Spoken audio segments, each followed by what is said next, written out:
Welcome back to the Jessica Valor show and podcast. I'm your host, Jessica Valor, and today we're with one of my favorite creators and a very amazing woman today. Her name is Kim Krans. Kim is a visionary artist. She's an author. She's the creator of the New York Times bestseller, The Wild Unknown Tarot, which we all know and cherish and love in this space. The Wild Unknown Animal Spirit, also a treasure of mine, and the Wild Unknown Journal, which is so amazing. And now the Wild Unknown Archetype deck and guidebook, which we're going to dive into tonight with you guys. Kim is also the author of several children's books, including Hello Sacred Life and ABC Dream. Kim received her BFA in drawing at Cooper Union in New York City, MFA in mixed media at Hunter College, and an MA in depth psychology and creativity at the Pacifica Graduate Institute in California. Her seeker's heart has brought her to study in-depth practices of yoga and shamanism in India, Africa, Europe, and the UK. Kim teaches events and workshops that activate the forces of creativity and radical transformation through art, meditation, mysticism, and movement. And we're going to share her website later, but it's kimkrans.com, where you can find all of her creations and hang out with her on Instagram, follow her journey. Thank you. We're so honored that you're here today with us, Kim. Thanks for having me. What a treat.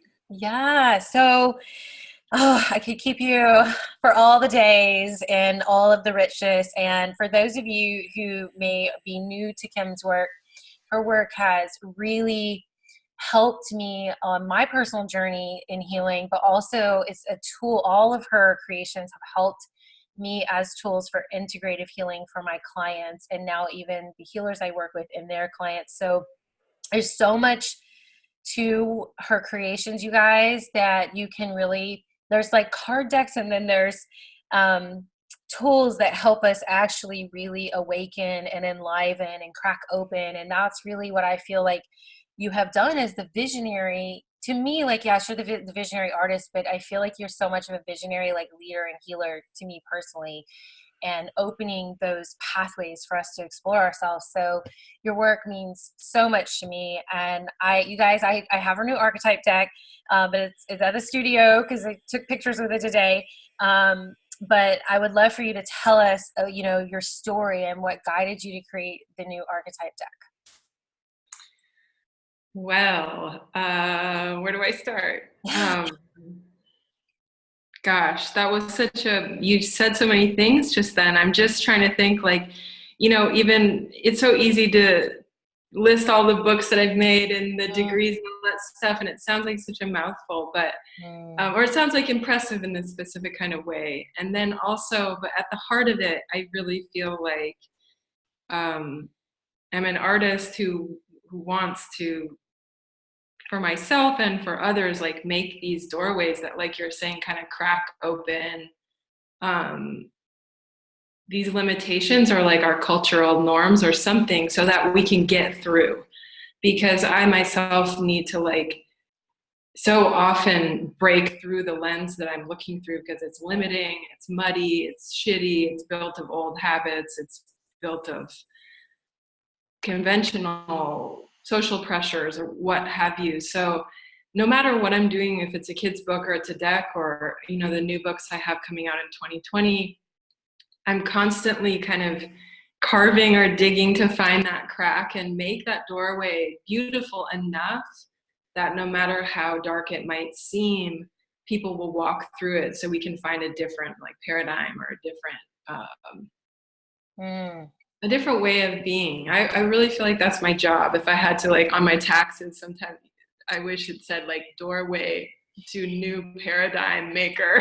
Yeah, I feel that in your soul and everything you do, because I feel like if I'm going to work with, the first card I pulled out of your Archetype book was Bridge. And I just, like, started laughing because I was like, yes, it's exactly all the things that I really do right now. But I do feel that in all of your work, like, every time I sit down to work with one of your books and creations, I do feel like I'm accessing a new part of myself and walking through a new door. And you have so beautifully been like, I'm going to crack it for you. and it's going to be this amazing, beautiful. It can also be really painful, right? Like we're going to walk in it, but it's there, it's open. And I love how you just said that, because I actually feel that way about your, especially for me, you guys, like her journal has done so much of that for me. And just working with Archetype deck for like a day has already started that for me too. So well, I found that if I don't crack that open for myself, like if I'm not in need of breaking through and really willing to do it, the work doesn't actually resonate. So, you know, the last 2 years I've been through like immense personal change, and that caused, it caused a big next level of self searching. And that was right at the time I was making the Archetypes deck. So all of that kind of like carving and digging and searching is, I think, pretty authentic in this deck, because it was for real. I can promise you it was happening in my life. So, and meanwhile, it came, you know, the deck in and of itself, the pitch for it for me came from my own fascination with this idea of archetypes. Like, you know, we could talk about that in a moment, just what is an archetype, and the word archetype, what does that even mean? But it's a word that people kind of like toss around. I've noticed people are starting to use it more, and there's not a lot of grounding or context for it, or even a conversation of, hey, why is this important? So and I also feel there's a really big misunderstanding about archetypes.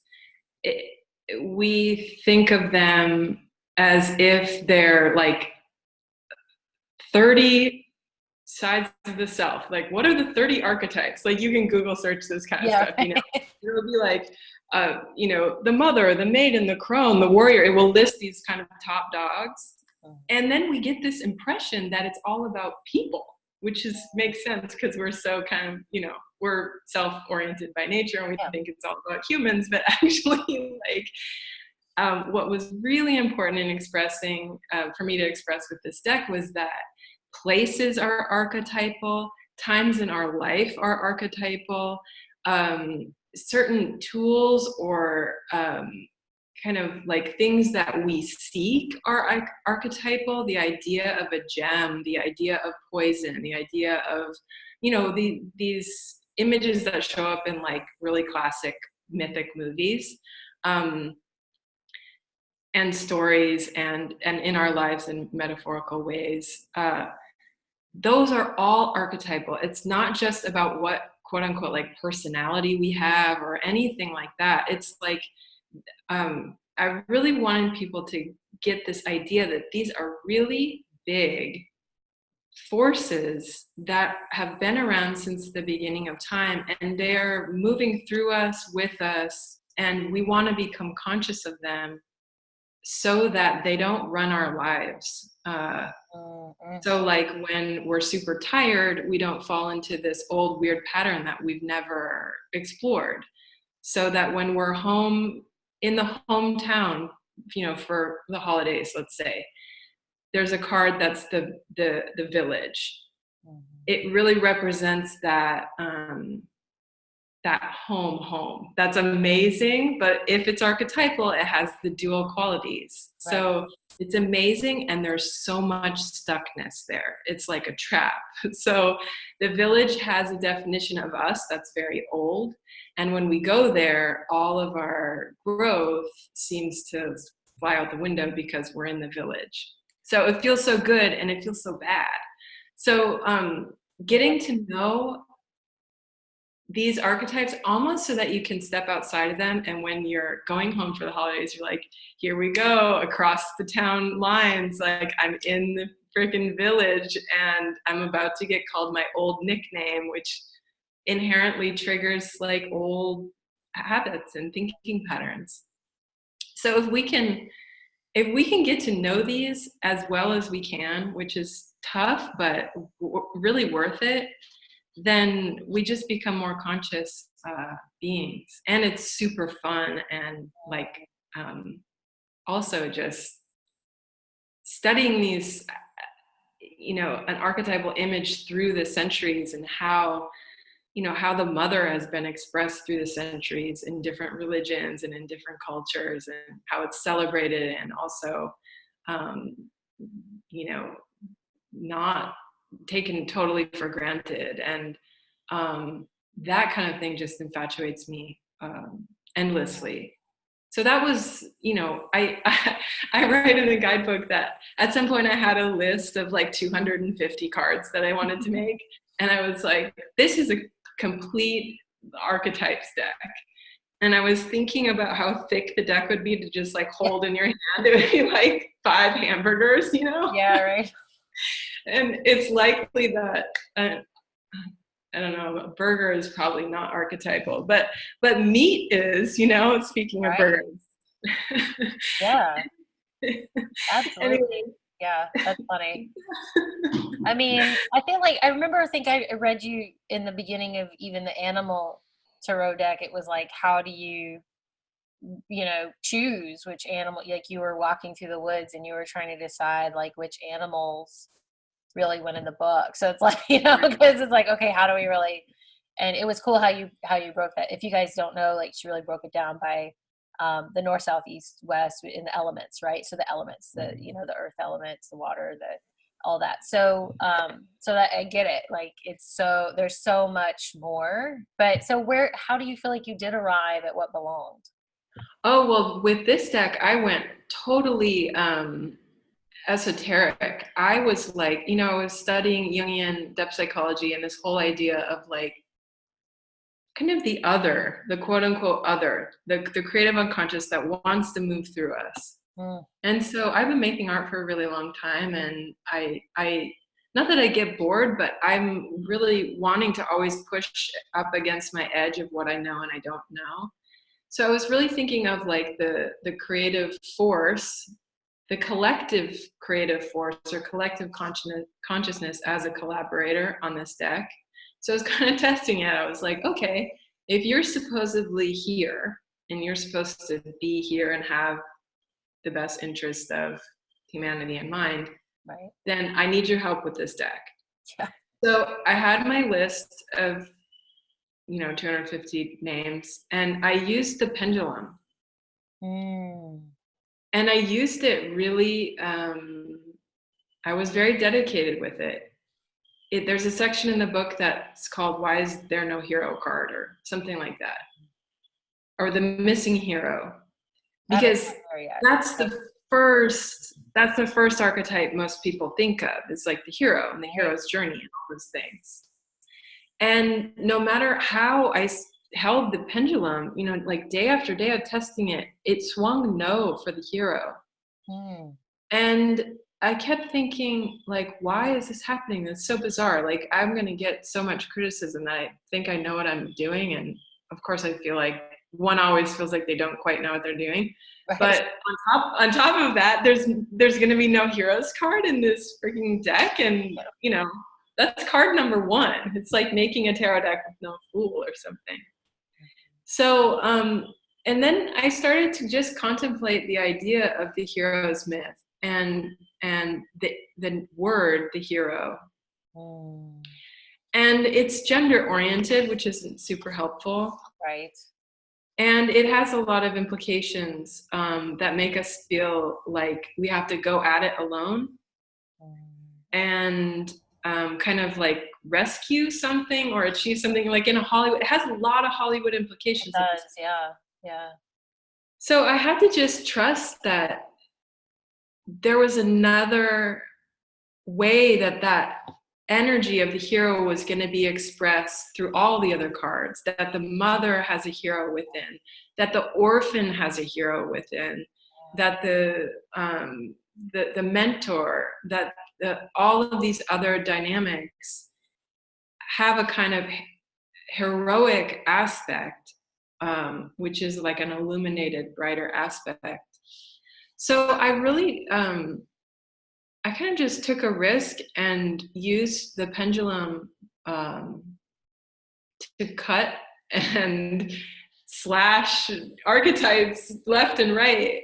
Thankfully, there's a ton of overlap. I mean, you could say that I remember in particular asking okay, let's look at this wise woman archetype. What do we call her pendulum? What's the most useful word to use at this moment, in this cultural moment, for the people who are going to use this deck? What's the most effective, most resonant word? Is it the crone? Is it the witch? Is it the wise old woman? Is it the gosh, you could call her Mary Magdalene? Right. What is its name? And it swung for the crone. And I really thought it was going to be the witch, because everybody loves a witch these days. They're like, thankfully, it's really coming back as a high up the, it's very high up on the archetypal love ladder, let's say. But I also understand why crone might be a little bit more helpful, because there's more intrigue around the word. People have to go one step further in wondering, what does this mean? Do I really know what is a crone? Mm-hmm. And so this is a long answer to your question. How did I kind of edit or curate these names? And I kind of just threw my hands up and was like, collaborate with me, consciousness.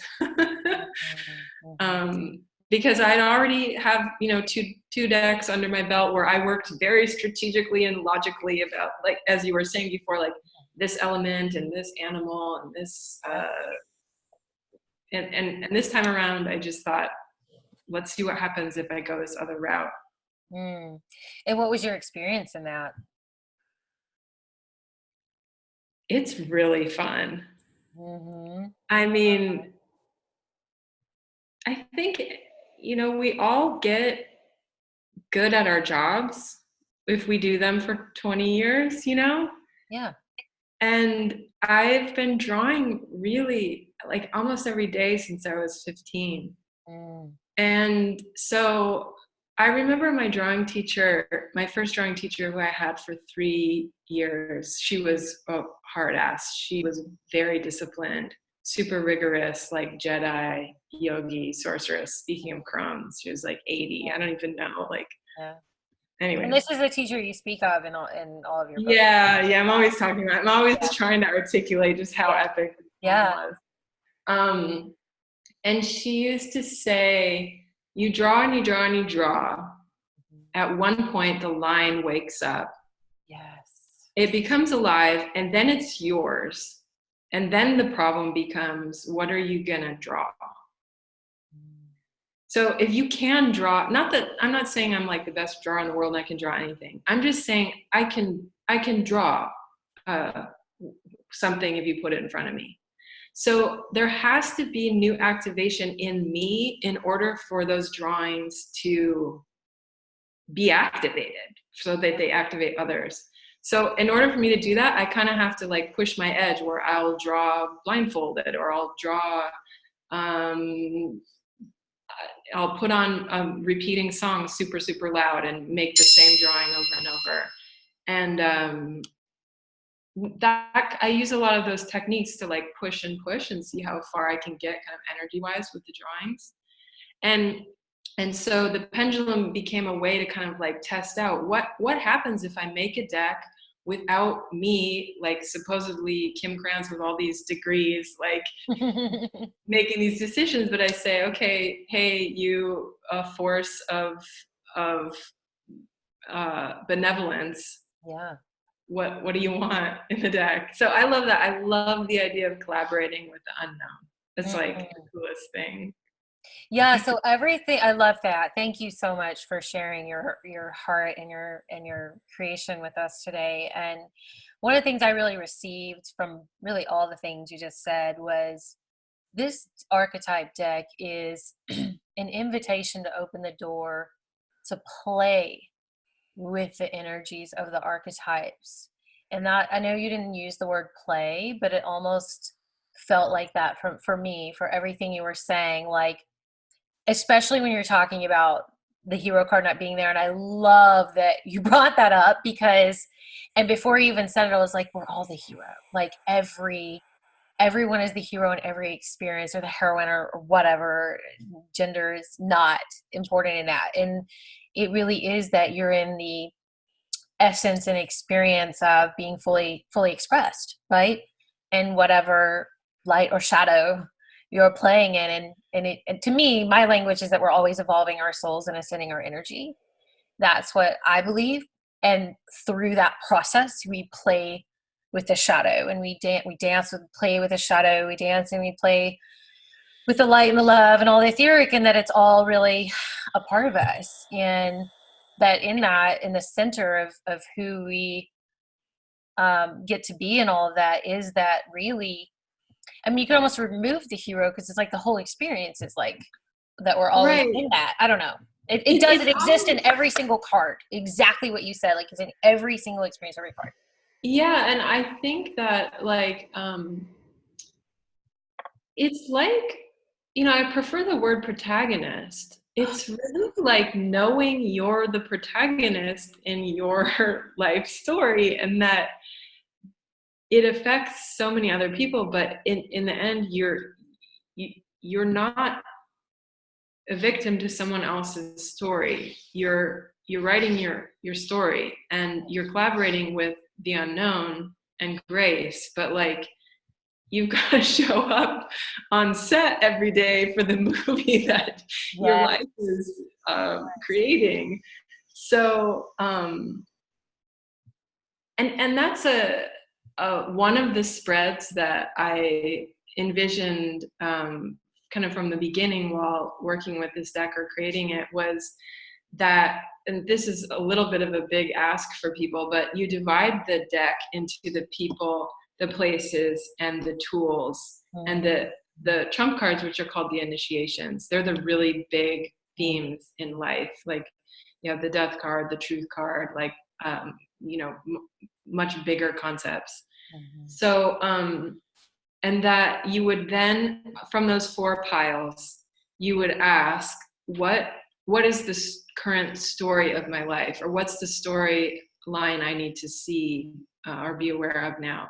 And you take 1 card from each pile, and then you have, say, the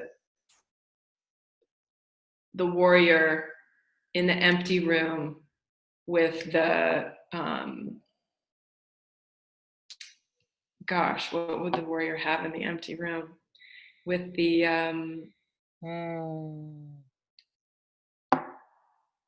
well, let's say the poison. Okay. And then say the initiatory trump card is, let's just go on this dark path we seem to be going on, is the Tantos card, the death card. Then you have this potential to like wonder, okay, what is that? If there's a warrior in me and there's an empty room, you have these like metaphors to start anchoring this arc. That's a particularly like, grim one, because I'm just like a wasted warrior with this like you know, kind of elixir of choice in the empty room. But it could you start to be able to see your life as though it's this myth.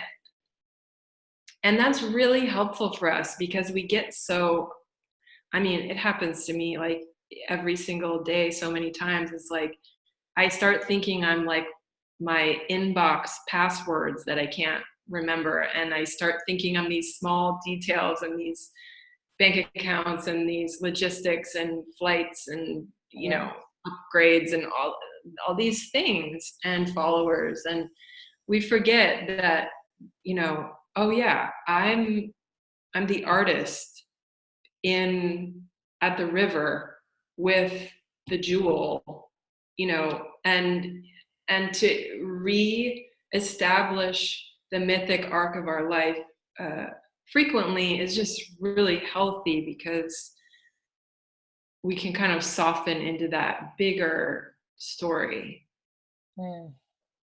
It just reminds us there's something so much bigger going on than the micro tasks and the day-to-days and the consuming and the trying to get everything right. I love how you just said, like, to soften.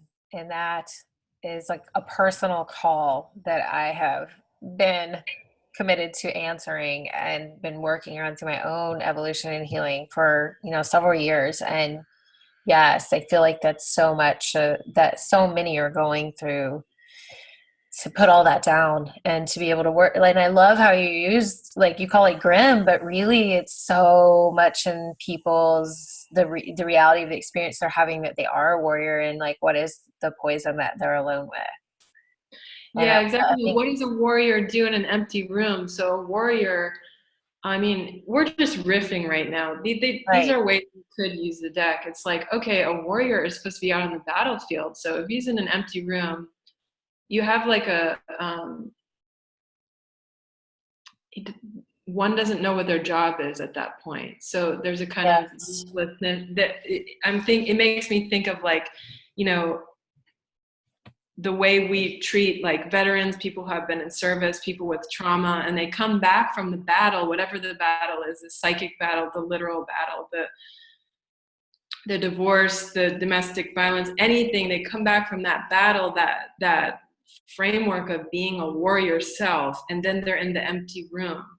And the empty room is like, oof, it's so beautiful and expansive on one hand. All potential is there, but it's really hard to locate oneself.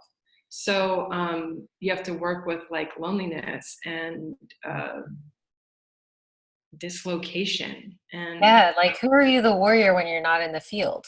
exactly. So So much of that, like the identity there. And I feel like, I don't know if you, I'm sure you do, but there is an identity crisis happening collectively, right? Like I witnessed that personally in my clairvoyance and my commitment to being a healer in this life, and like all the things. And I know I've been dematerializing those identities as well. And it's like, who am I?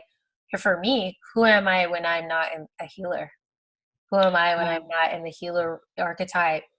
And that's been so like vulnerable, and like, I am love, and I am me, and I am whole. And so, I mean, I feel like so many people I know, and just in what am I witnessing in the collective, are like exactly on this journey right yeah, I think it's a fascinating question to ask what we are when we're not our main thing. now. Yeah. Someone said that to me the other day. Well, I was at the ashram that I often go to, and they said, "Oh, well, you're not an artist, like, in your soul." And I was like, I think flames like came out of my eyes onto. I mean, Yes, I am. I haven't had anyone say that to me. And she was just being open and expansive, like yogi style, kind of awesome. What she was saying was, you're not that. You're also many other things. But I'm so attached to that. That was really interesting to sit with how dislocated I was after that. And it's a good practice. Mm-hmm. It's painful, especially, I mean, with like a mother archetype, something like that attachment to, Yes. called a mother or not a mother, or wanting to become one, not being able, like all of that stuff, that's a really big one. I'm tempted to grab the guidebook and just read actually one card that I keep I thinking would love of. that. Yeah. Okay, Grab just it. one moment. Absolutely. Amazing, you guys. Kim is so, so amazing. Such a beautiful heart. Okay, this is a card that I just I want to ask you a question too while you're looking that up. It's like, who are we without all of our archetypes? well, gosh, you could say this would be kind of like a fascinating conversation in non-dualism. It would be like, we're one, we're one, and maybe one could say that we're like the mystery or like a God type word. It really is a dual, non-dual conversation. It's like, we're all these archetypes that we have to separate so we can study and learn and get really specific and really clear. And then also at the same time, supposedly we're all one anyway, so it doesn't matter. But meanwhile, we do want to be able to look at these different aspects of the self. And then sometimes during like a practice such as like meditation or shavasana or some like whatever, making out with somebody, you're mushing into that kind of nothing, beautiful nothingness of all of them. Mm-hmm. Does that make sense? No, Beautiful nothing. it a million percent does. It just brings up a really big question that is probably a rabbit hole thing. And, you know, I have definitely been on this, like, you know, connection with spirit journey for a while now. And, you know, still, and, you know, I don't know, you probably don't even know anything about me. Like, I actually channel an oracle with Ascended Masters. And so they're my guides in how I'm here to contribute and serve and share their essences and prophecies and different things to help people activate their own love and wisdom in their own heart, right? So it is channeling that essence and holding that space. To me, what healers do is hold space. And so still, with all of it, my master question comes back to, okay, well, if we're at that amazing, beautiful nothingness, if you will, why would we even come here at all to go through all of this? And, you know, I've read books by, like, you may know who, like, Ruth Montgomery is. She's yeah. So a lot of people probably don't know who she is, but she was, you know, a channel in back in what, the 50s, 60s. And she wrote great books. And she also was like in politics and was, you know, kind of a journalist for politicians. And that really was a calling. And so at that time to do that was a really bold move, especially as a woman. And so anyway, you know, she has a great book about, like, you know, why we came here and what she channeled with that. But I'm still like, okay, but why would we even do that? Like, why would we go from that level of being and break down into a lower vibrational level of being and learning if we're already at this, you know? I'm like, why? Like, what is that mystery? You know, which is probably a big question, but I don't know. That's just well, if you want to hear my answer, I would love that. Immediate answer would be to grow. But if you're already at this space, but that's assuming that one above the other, or one's further along than the other. Or, I mean, one of the ideas is that consciousness wants to come down and experience this dual nitty-gritty beauty and complexity of Earth, so that it can experience the beautiful complexity of Earth and grow. It's like, I mean, I know I'm here just to grow and grow. That on my deathbed, I hope my last words are like, I'm just getting started. Because I just feel like there's so much to learn and grow from this very dual world that could be seen as lower than that consciousness, but actually just helps us witness that consciousness. I think there's some, like, I wish I had my Hindu mythology references more refined. There's a little dust over them right now, but there's one story about this consciousness you're speaking of being so perfect and so beautiful, but it was just that. It was just itself. And so we needed someone to witness it so that it could be appreciated. So then here comes the human that has this complexity where, like, 99.9% of the time they aren't noticing the beautiful oneness. They're too busy, like, on their, I don't know, mowing their lawns and stuff. And but every once in a while we witness this beauty, and that's one theory, is that consciousness needed a witness. So here we are attempting to witness amongst all the other things we're attempting to do. I don't know, maybe that's something. I love that. No, it literally brings me back to what I call my divine truth, and what I'm committed to, is that we're always ascending our energy and always evolving our souls. Like, it just never it never ends. Not even, you know, when we cross over or whatever you want to call that die, is really that's just evolution is constant. Like it never, it like it all is doing whatever it's doing together. But yeah, okay, so go to your card. It's constant, and this relates to archetypes in that, you know, people really want to know what these cards and archetypes mean. They want to know what the tarot card means. They want to know exactly what it means. And it's really problematic because I keep saying like, hey, if you were to study, gosh, I just picked this card, the unseen, which was right next to the shadow card and the poet. If you were to take any of these concepts and study them for your entire life, you would, you study the unseen, you would, gosh, that would be really trippy. You would, let's go with, okay. Well, let's pretend though, you study the unseen.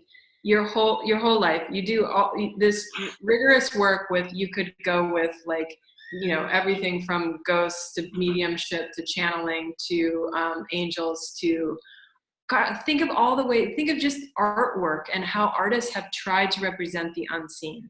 Just take angels for a second and think about the long history of how they're depicted in literature and art.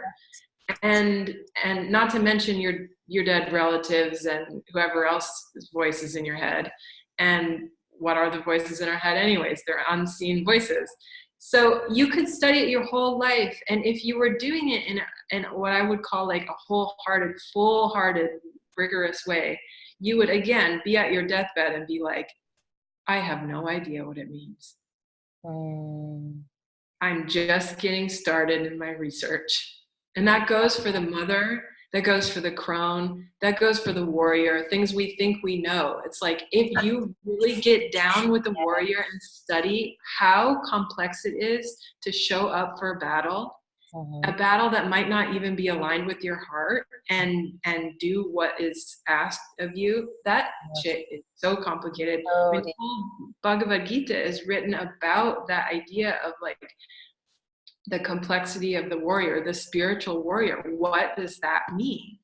So I always encourage people, like, let's go for the long haul with these cards. Like, study, instead of I'm going to learn all the 78 cards, if you were to study one for a week, a month, I'm into like one card a year these days. It's my new style. It's like one card. And really be thinking about it, keeping it on your altar. You're writing about it. You keep looking at art. You keep watching movies that have these themes in them. And then after a while, it really starts to resonate on a different level. And then as a healer or someone holding space for that, your depth is like way beyond, because people aren't spending that much time with these concepts in a deep way. So if you're going to, like, for your clients, spend a month with the father card.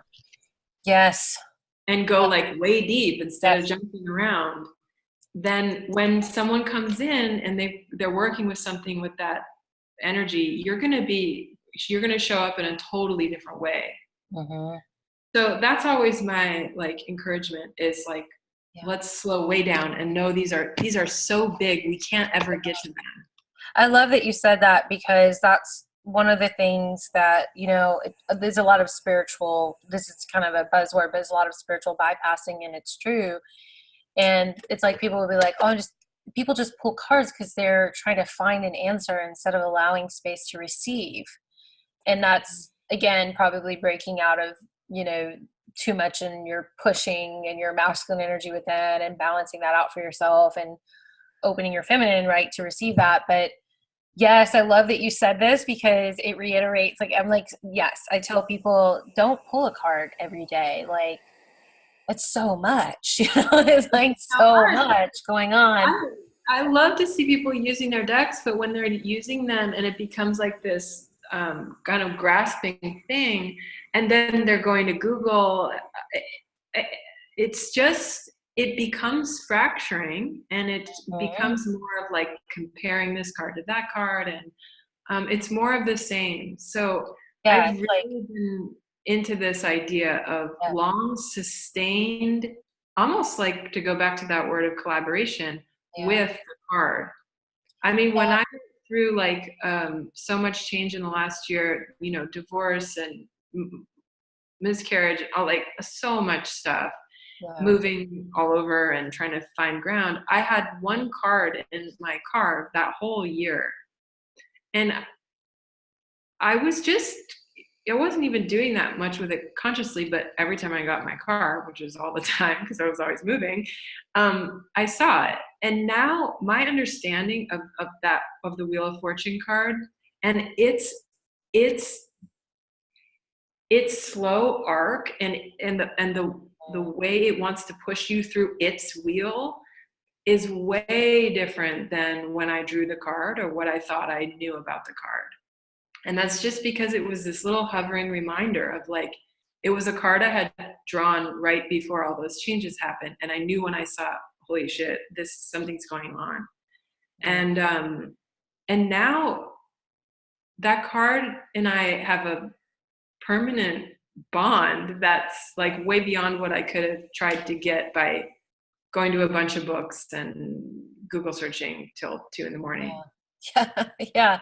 Well, people are becoming, kind of and not maybe, not consciously, but like addicted to the information versus allowing space for the integration and the embodiment, right? Like all of those things. I love that you brought that up because I think it's a big thing that's going on, like with people who are working with the cards. So I know you've shared so much of your wisdom and love and time with us. So what is like the one, if you could kind of say the one thing to everyone in the world, about archetypes or whatever it is, whatever is coming forward for you today, like what is it that you feel like you would want to share?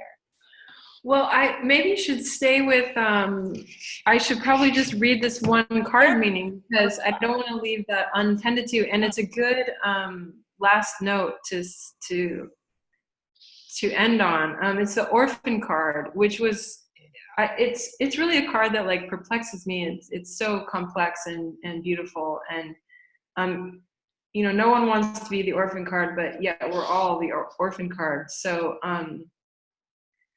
I'll just read this. This is straight from the guidebook. Okay. To study the orphan is to study the deep and challenging energy of our time. This relates back to what you were saying, that we're all going through an identity crisis. Mm. We are ever more connected, yet face collective isolation. The refugee crisis haunts our planet. Children are separated from parents, and the earth begs for our attention. We are in a time of universal orphanage, of nature, of each other, of our own hearts. Take refuge in the fact that we all share this core wound and dilemma. It is normal to fear this card as it haunts the caverns of the soul. When it appears, take time, real time, to be in the presence of the feeling this card stirs in you. Let it humble you. What are you starving for? What is the deepest gift you could imagine giving to others? What has been rejected is quite possibly what is most needed, dear one.